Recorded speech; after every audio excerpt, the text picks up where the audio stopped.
Welcome, ladies and gentlemen, to another edition of Harry Fling Wrestling. I am your host, Harry Fling, and as you can see, I got a new do. It was finally time for a change, or as Owen Hart would say, enough is enough, and it's time for a change.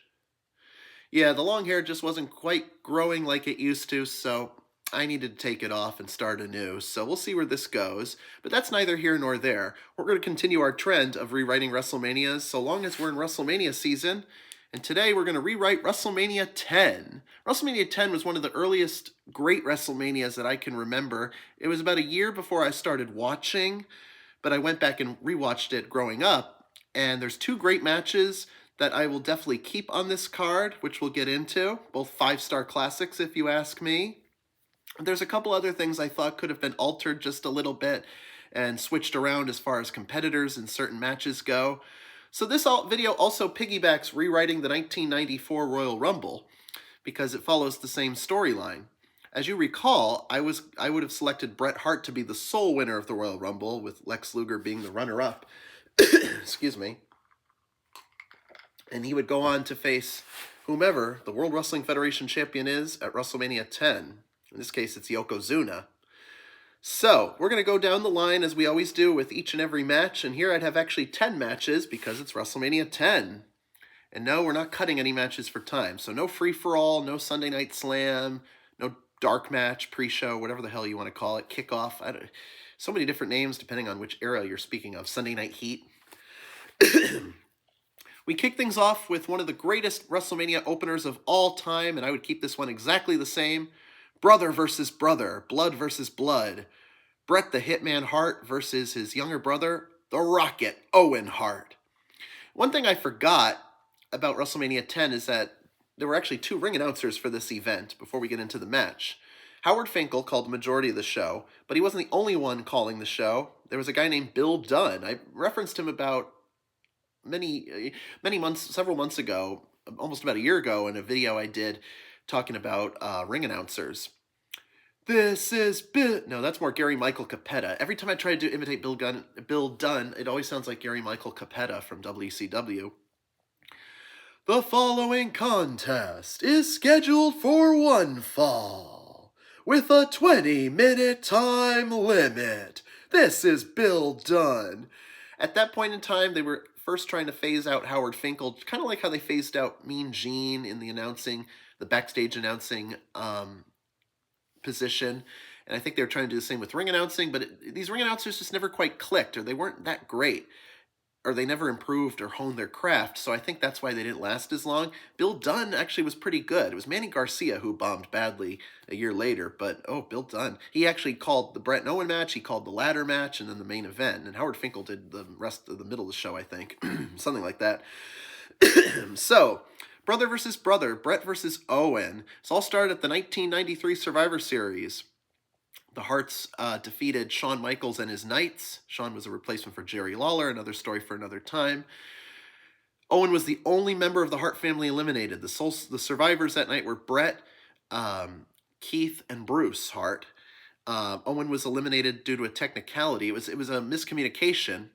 I think he was rammed into Bret by accident, and he was distracted by being run into his brother by Shawn, and then Shawn was able to roll him up for the pinfall, and then Shawn got eliminated after, so sort of nullified that victory, if you will. So 3 out of the 4 Harts survived the match, and Owen came out and acted all jealous, and he was quite frankly dismayed at what had happened. Everyone's celebrating, but I feel left out because I'm the only one eliminated. Rightfully so, he might feel that little bit of tension, so he yanked Bret off the top rope as Bret's celebrating in victory. Then he's pushing and shoving his brothers, and Stu's trying to get in the middle, and Helen's just crying at ringside. This is all great stuff, by the way. Some of the best work comes from the Hart brothers right here. The holidays come, holidays of 1993. Supposedly they've patched things up and talked things out, worked things out, whatever. Then the Royal Rumble comes, and Bret Hart's decided, I'm going to devote the rest of my career, my active wrestling career, to tag teaming with my brother Owen. So they challenged the Quebecers for the tag team championship at the Rumble. I did a rewrite on that one, and I would have kept that one the same. And the ending was great. The Harts lost. I think it was a DQ loss or something. I forget at the moment. And Owen, oh my God, he finally loses his shit. He kicks. Bret has a knee injury. He didn't tag in Owen to save the match. And then Owen kicks him out from under his knee and starts berating him. And then Brett's taking the back, and Owen's on the whatever the little um, it's not a Titantron, but it looks like one, a video board that opens up in squares. And he starts talking out like this and berating him. You were never a great brother. You were arrogant and selfish. And you always looked out for yourself, Brett. You never thought about me. Oh my God, as he's just yelling and berating his fallen brother who's being taken out on a stretcher. Oh, you could just feel the anger and the pure rage coming from Owen, and it's just played out so perfectly. My goodness. So anyways, it leads to this match. Brett at first would not face his brother under any circumstances, but then they finally get into the match. I can't say anything bad about it. The smooth transitions from technical to submission and everything thereto appertaining in between, it's so flawless and graceful, and it's just a work of art. It's like the canvas, the ring canvas is literally their painting canvas, and they're painting a picture with their actions in the ring, and oh my God. And then just when you thought it was going to end at one point or another with the sharpshooter, because they both claim, that was their claim to fame, they both had the same finisher, the sharpshooter. There was a spot when I rewatched that one match recently where it looked like Brett was tapping out, but they didn't do tap outs back then. You had to just say, ah, or I give, or I quit, or something. Well, we didn't have I quit matches back then either. This is 1994 we're talking about. So there was, you just had to, the ref had to make an assessment that maybe the person is incapacitated and they can't go on with the match any further. They can't participate any longer. So then they decide, okay, there's a submission right there. The ending was great because Owen won clean, and I would keep that ending exactly the same. Owen won clean because Brett was trying to, Owen reversed a pinfall attempt, and it was it was in the corner of the ring. And he goes for the 1, 2, 3, and he's not grabbing the tights, he's not using the ropes, but just this pure, clean victory. And Owen has every right. He had every fucking right to brag about that victory. And the only thing I would have changed, though, is that interview in the back. He could have wiped up the little saliva that's on the side there when Todd Pettengill goes to interview Owen after his match. Oh, that felt so great for Owen. You just have to feel happy for this guy because finally he's getting his comeuppance. He's the heel in the match, mind you. But Brett's already going to have some bigger and better things coming for him. So you can't feel too sorry for Brett in this situation. So great match, 5 stars. And I hope that would play itself out in real life just like that. So there you go.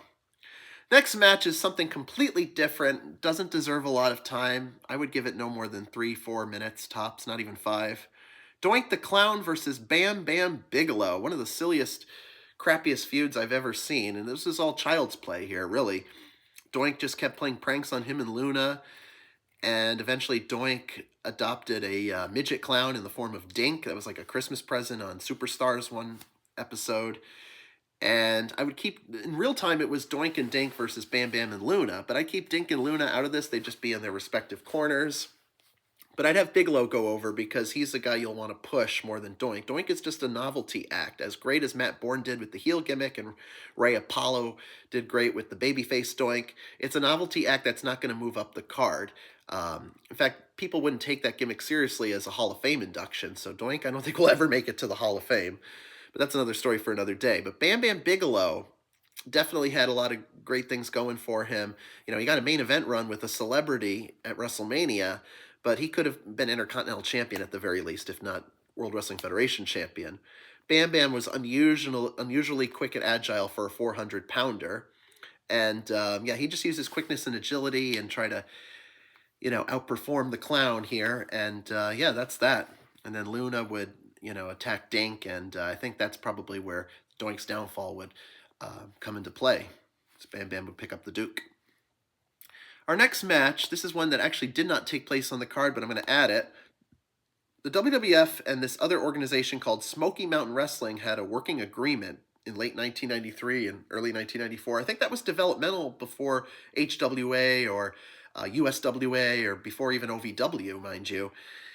And they did a talent exchange, and sometimes the talent would bring their championships. If you recall, the 1993 Survivor Series, the Smoky Mountain Tag Team Championship, it was the Rock and Roll Express, Ricky Morton and Robert Gibson defending against the Heavenly Bodies, the Gigolo, Jimmy Del Rey, and the Doctor of Desire, Tom Pritchard. And the Heavenly Bodies defeated the Rock and Roll Express that evening. I actually had a quick meeting with Ricky Morton at Legends of the Ring in 2013. He was stepping outside for a cigarette after one of his many autograph signings. Said, "Sup, Ricky Morton? How you doing?" He looks great. Even the blonde hair looks out of place in this day and age, but he's got to be almost 70 years old, and he looks good. And as does Robert Gibson. I didn't meet Gibson, I met Morton. Ricky Morton's a nice guy, in even that short, brief interaction. So the Rock and Roll Express would not be here this evening, but the Heavenly Bodies were the tag champs, and so they were missing a good part of '94 until I think they lost the belts, and I forget because I didn't ever follow Smoky Mountain Wrestling. That was Jim Cornette's promotion, by the way. He had a lot of influence in the direction that the promotion took. And it was based down in like Memphis, Tennessee, or something like that. So the Heavenly Bodies would be defending against the Steiner brothers. I believe the Steiner brothers were still under contract, though they did not appear at WrestleMania 10. They might have been on their way out, so they were kind of being petered out as far as television appearances are concerned. But I would definitely have the Heavenly Bodies retain the belts here, because I don't think there's going to be any gusto left for pushing the Steiner brothers. So I think, their push has come to a screeching halt. They already had a tag title run, two of them, in a feud with Money Inc., then lost it to the Quebecers. So it'd be a good match, but it wouldn't be anything too outstanding. And just be a nice way to get these guys on the card, basically. I think everybody deserves a WrestleMania payday. I know you have to work hard for it, but, just having 6 matches isn't enough. So, got to go all out. Our next match would be for the World Wrestling Federation Women's Championship, which had just been restored around this time. Alundra Blaze, who won a tournament defeating Heidi Lee Morgan in the finals in December of '93 on Raw, will be defending her gold against none other than Luna Vachon. And it's a damn shame Luna Vachon never ever won the Women's Championship.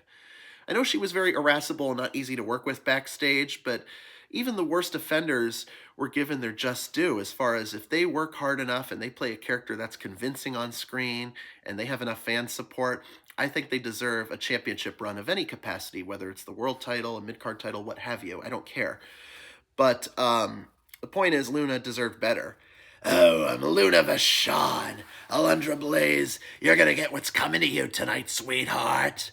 And Doink and Dink, don't get in the way of my main squeeze. Bam, bam, Bigelow."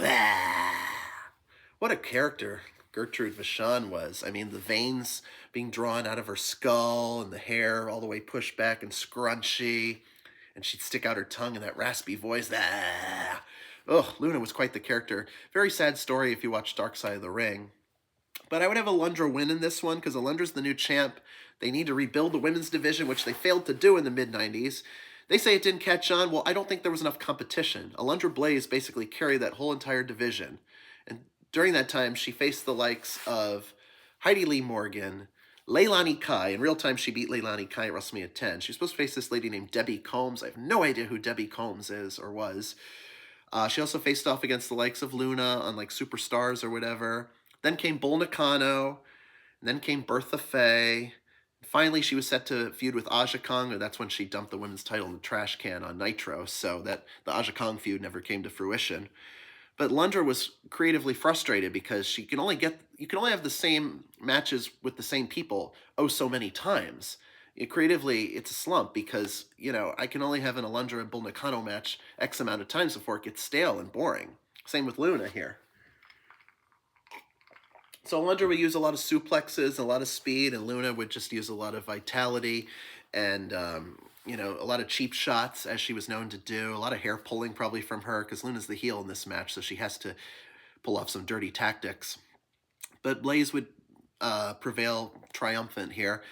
And, that's that. And I think they'd go and continue to feud, and then eventually Luna would side with Bull Nakano, and then there'd be a whole another feud going there. So if they'd built this division better and had more competition, not just amateur matches on Superstars every week, then the women's division would have been thriving in the mid-90s. It's sad that it didn't, because it had potential to go places like it's going now. 30 years later, it gets better, but not in 94, 95, whatever. Match number 5. This match I'd keep exactly the same. I enjoyed it, though a lot of people might not have been too keen on this match, maybe at the time, or just for the sole fact that there's a legendary competitor here. What matches am I talking about? That's the Falls Count Anywhere match. The Macho Man Randy Savage taking on Crush. And I'd have Savage go over in this match, just like he did in real time. This is a feud that started because Crush was mad at Randy for not protecting him in a match with Yokozuna after Yoko delivered so many bonsai drops and Randy's just sitting at ringside doing color commentary. I mean, I get where Crush is coming from in the kayfabe world, because if you're sitting right at ringside and you're watching your buddy get crushed in that ring, wouldn't you go up in the ring and try to stop him from getting hurt? Theoretically, right? Common sense? No? Yes? No? Maybe so. Anyways, yeah, so Crush then became a turncoat. He was a Benedict Arnold because he went from being this all-American competitor and siding with Mr. Fuji and Yokozuna and taking on sort of a American turned Japanese gimmick. He painted his face. I love the face paint on the Trader Crush, whatever you want to call him, heel Crush. I don't even know what you call him at that time. Japanese Crush. He's not Japanese. He's Hawaiian. But in any event, yeah, Crush had these cool ring attires that he wore. It was just this long singlet, black, purple, and white, sometimes red. And yeah, he would say, in WF Magazine, he would play up to that character. I like to drive Toyota cars. I like to eat sushi. Anything that's Japanese and that's not American, he would do. And that was because, it was stemming from Luger Yokozuna, USA versus Japan, and, international warfare, I guess. And that's been common in wrestling all throughout the years. But yeah, it was a first for its time. False Count Anywhere matches, they're not very common, but they were even less common back then. And this was probably the first one that ever took place. And Savage won by hog-tying Crush in the backstage area. Now, the caveat in this match was you had to wait 60 seconds. The opponent, who got pinned on the arena floor on the outside or the backstage area, had 60 seconds to make it back to the ring. Howard Finkel was counting down the seconds. Crush was hog-tied, so he couldn't go anywhere. He was upside down. So, eventually counted 10 all the way down to 1, like a Royal Rumble clock, countdown clock, and eventually Savage won because he got back to the ring. And you had to get back to the ring. Nowadays, you just pin them wherever, and that's that. It was like Cactus Jack and Hunter Hearst Helmsley, Monday Night Raw, September 97. It was just a single pinfall, False Count Anywhere match. And those are actually great matches. They're fun matches to watch. Jeff Hardy and Umaga, One Night Stand 2008 is one of my favorite False Count Anywhere matches. Randy Orton and Kane, Extreme Rules 2012. I know it's later on down the line. But yeah, False Count Anywhere is a very underrated concept, and it can work well with any feud, and it just using the arena to your advantage, basically. So yeah, Savage go over this one. I'd keep Savage away from the commentary desk because he deserves better, but I think he would, him and Crush, I think, were good friends in real life, so it would help to put Crush over as a strong heel. But Savage needs to win because this is like the end of the feud and we need that feel-good moment. So that's the only reason I'd have Randy go over in this one over Bryan Adams. So Crush, can reinvent himself with another gimmick and do well with that. So there you go. Next match is a match that got canceled due to time constraints. It got pulled at the very last minute. That's because of another match I'm going to talk about later. But I'd give it, if given different placement, it could have worked. And I got upset because you're basically taking away 10 people's payday. The biggest payday of the year, WrestleMania. It's like missing out on a raise. What am I talking about now? The 10-man tag team match that was supposed to happen that night, but it ended up happening on an episode of Raw a few weeks later. In that match, we have Tatanka, the 1-2-3 Kid, Thurman, Sparky Plug, who later became Bob Spark Plug Holly, better known down the line as Hardcore Holly. And they'll be joined by, rounding out the team, are the Smoking Guns, Billy and Bart. In their opposition, the team of IRS, the model Rick Martel, Double J Jeff Jarrett, and the Head Shrinkers, Samu and Fatu. So, the Razor Shawn ladder match went a little bit overtime. It was 1847, I think it clocked in at, and it's not the worst mistake in the world because that's definitely one of the greatest WrestleMania matches of all time, which we'll talk about later on in this video. But it took away people's paydays, and some of these people never got the chance to shine at WrestleMania. And I'm all about people getting opportunities, whether in pro wrestling or just in real life in general. So in this match, I would have had the heels go over. The heels actually went over on Raw several weeks later. Shyster, Martel, Jarrett, Samu Fatu would defeat Tatanka, Kid, Plug, Billy, and Bart. So this wouldn't be given a whole lot of time, maybe 7-8 minutes at the most. Get right to the match. And everyone just does their spot, but don't make it like a 3-minute, 10-man tag. They did it with the Divas at Mania 26, and all they had time for was their finisher, so that's too bad. So what they did in real time was they created this angle amongst the heels where they're arguing in the back. IRS, Martel, and Jarrett are arguing, no, I should be the team captain. No, I should be the team captain. No, WrestleMania is about stars. and celebrities, so I should be the team captain. Vince McMahon on commentary is like, well, looks like we're not going to have the 10-man tag here tonight, so we're going to go straight to our main event. I'm like, damn, I wanted to see the 1-2-3 Kid. 1-2-3 Kid was my first favorite wrestler when I was 6 years old, so I have a soft spot for Sean Waltman. So forgive me there. All right, next match. Here we go. So Lex Luger was in the championship contention around this time, but since he lost the Royal Rumble in my own image, in rewriting these shows, I would have Luger take on another international arch nemesis in the form of Ludwig Borga from Helsinki, Finland. And Borga was not a nice man at all in life. You watch Dark Side of the Ring. He was very pro-Nazi. He was very racist, very bigoted, just not a likable guy by any stretch of the imagination. So definitely have Luger go over in this one, because what I would have had happen, Luger wins the match at SummerSlam because that whole celebration was all for nothing when he won by countout. It was the cheapest victory ever. And for a main event like that, and it had great build-up, Yokozuna and Lex Luger, SummerSlam 93, it deserved a better ending than what we got. And it looked stupid and childish, and it looked idiotic to have this celebration. He's not even the world champion, so I don't get where they're going with it, so I have nothing good I can say about that. So I'd have him win, but have it be like a 2-month reign, then Yokozuna would get the belt back, and they could have a match on like Monday Night Raw or something. Give Raw a little more star power since it's a relatively new show at that point in time. So, make some moments. So Yoko would have the belt back, and Luger would be out of the title picture completely, so he could resume a feud with Ludwig Borga, who I think the two were kind of going to tease a feud. They were starting a feud, maybe teased it a little bit at Survivor Series 93. They were the last two men in their match with the All-Americans versus the Foreign Fanatics. Borga was eliminated. Luger was the sole survivor and celebrated with Santa Claus. The snow coming down looked like dandruff. So Luger would win, and this wouldn't be a terribly long match. Borga wasn't that great a worker, and then Borga would probably just be out of the company. There's not much else you could do with him. Get rid of Tony Holm, whatever the hell his name is. So he'd win with the Rebel Rack, which in WCW was the Torture Rack. Get him up, make an impressive feat of strength, and that's it. That's all I can say. One and done. All right, got 3 more matches to cover. The World Wrestling Federation Tag Team Championship. We did the Smoky Mountain Tag titles earlier. Now it's the WWF Tag titles. The Quebecers defending against Men on a Mission. Quebecers were a great heel team with Johnny Polo, Raven, by their side. Jacques and Pierre, that's Jacques Rougeau, and then Pierre-Carl Oulet, who's really making waves in the last decade or so on the indie circuit, PCO. Everyone likes Pierre now for some reason or another. Jacques Rougeau was always great as the Mountie and in the Fabulous Rougeau Brothers. Men on a Mission. Oh, well, they're unfortunately no longer with us. Oscar, the manager, is still alive, Greg Girard, but Bobby Horn and Nelson Frazier. Nelson Frazier was Mabel. Bobby Horn was Mo. Mo just died a few months ago. Mabel died like 12 years ago. So they were so popular with the young crowd at the time. There was a youthful audience in the new generation. We're out of the golden era and in the new generation. The young kids and the teens mostly like Men on a Mission. Oscar would be rapping his way down the ring, and you even get the dads, trying to be cool dads going like this. Put your hands in the air. Oh yeah. Oh yeah. So anyways, Men on a Mission won by, I think it was countout or DQ. So they didn't win the belts, but I would actually have them win the belts, get their comeuppance.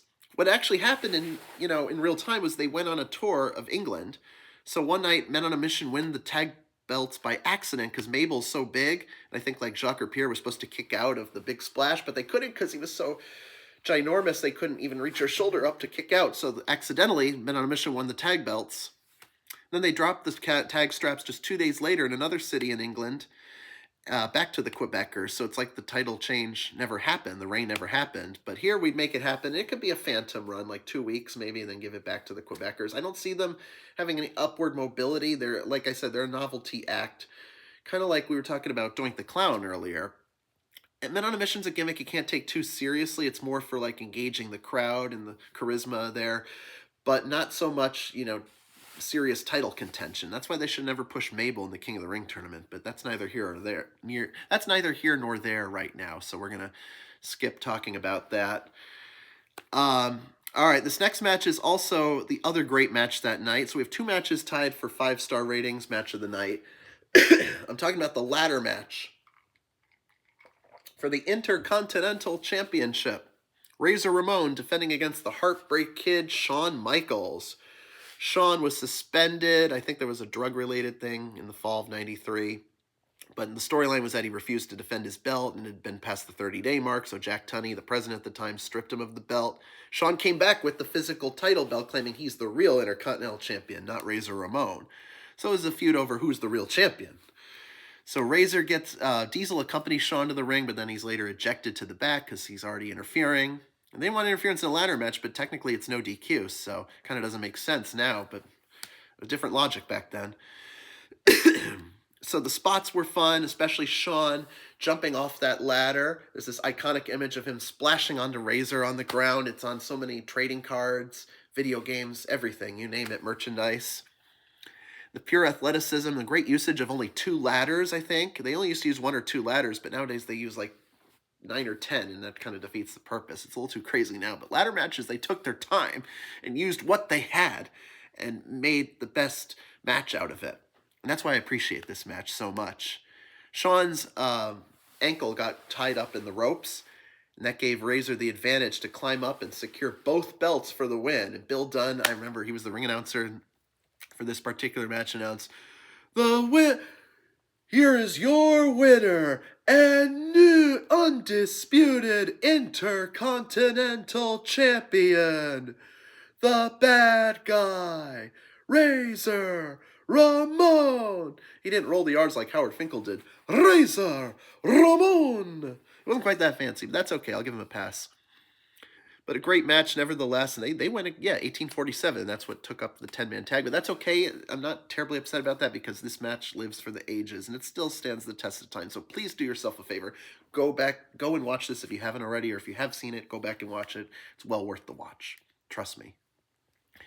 Okay, finally, we've made it to our main event for the World Wrestling Federation Championship. Yokozuna defending against the sole 1994 Royal Rumble winner, Bret the Hitman Hart. Oh, what a long journey back to the world title for Bret here. How would he have lost it? I didn't think this through exactly. Because in my last video, I said he was going to defend the belt against Savage, so he would have had to lose to Yoko sometime between WrestleMania 9 and SummerSlam 93.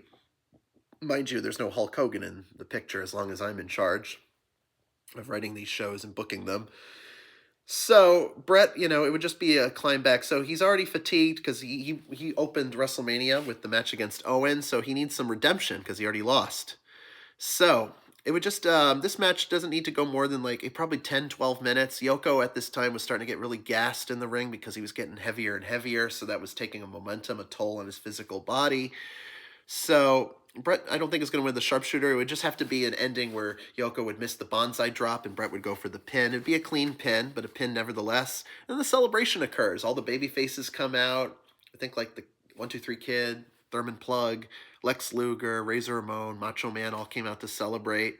Owen stood at the front entrance and Macho Man motioned for him to come in. He gestured to him, come in, celebrate, it's your older brother. Owen's like, no. Just stood there with his arms crossed, looking stern as ever. Not happening.